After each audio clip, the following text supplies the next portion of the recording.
নানাভাবে তারা বোঝানোর চেষ্টা করছে যে জুলাই সনদ বাস্তবায়ন আদেশ যেটি হয়েছে, গণভোট যেটি হয়েছে, যেখানে জনগণ ব্যাপকভাবে হায়ের পক্ষে তথা সংস্কারের পক্ষে রায় দিয়েছে, সেই গণভোটের বৈধতা নিয়ে তারা নানা ধরনের ষড়যন্ত্রে লিপ্ত হয়েছে। সেই জুলাই সনদ বাস্তবায়ন আদেশ এবং গণভোটের বৈধতাকে তারা আদালতে নিয়ে যাওয়া, তাদের সরকার দলপন্থী আইনজীবীরা সেটা আদালতে নিয়ে গিয়ে বৈধতাকে প্রশ্নবিদ্ধ করার চেষ্টা করছে, আদালতের উপর চাপ প্রয়োগ করছে।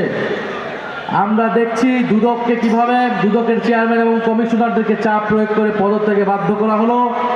বাংলাদেশ ব্যাংকের গভর্নরকে মব তৈরি করে সেই তার প্রতিষ্ঠান থেকে প্রতিষ্ঠান ছাড়তে বাধ্য করা হলো।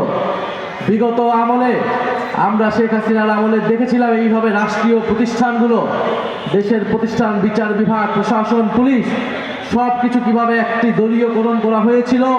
সেই একই প্রবণতা আমরা এই সরকারের মাত্র এক মাসও হয়নি, সেই সরকারের শুরু থেকেই আমরা দেখতে পাচ্ছি। মেঘ দেখলে বোঝা যায় বৃষ্টি হবে কিনা, দিনের শুরুতেই আকাশ দেখলে বোঝা যায় যে আজকের দিনটা কেমন যাবে। এই সরকারের প্রথম শুরুর দিক থেকে দেখেই বোঝা যাচ্ছে এই সরকার বাংলাদেশকে কিভাবে পরিচালিত করতে চাচ্ছে, কোন দিকে নিয়ে যেতে চাচ্ছে। সংস্কারের বিপক্ষে, বিচারের বিপক্ষে যদি কোনো শক্তি, কোনো সরকার দাঁড়ায়, বাংলাদেশের জনগণ সেটা গ্রহণ করবে না। মুক্তিযুদ্ধের নামে, ৭ই মার্চের নামে, শেখ মুজিবের নামে, অন্য যে কোনো কিছুর নামেই ফ্যাসিস্টদেরকে যদি পুনর্বাসনের প্রচেষ্টা চালানো হয়, তাহলে সেটা আমরা মেনে নেব না। মুক্তিযুদ্ধ আমাদের গৌরব ইতিহাসের অংশ।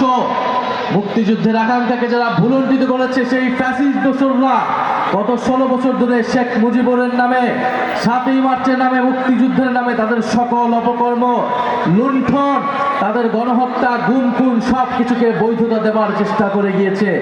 এখন আমরা একই প্রচেষ্টা দেখছি, মুক্তিযুদ্ধের নামে, শেখ মুজিবুর রহমানের নামে, ৭ই মার্চের নামে ফ্যাসিবাদের পক্ষে সাফাই গাওয়ার একটা বৈধতা তৈরি করার চেষ্টা করা হচ্ছে।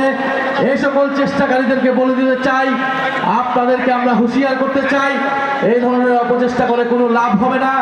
সংস্কারের পক্ষে আসুন, বিচারের পক্ষে আসুন, নতুন বাংলাদেশ বিনির্মাণের পক্ষে আসুন। আমরা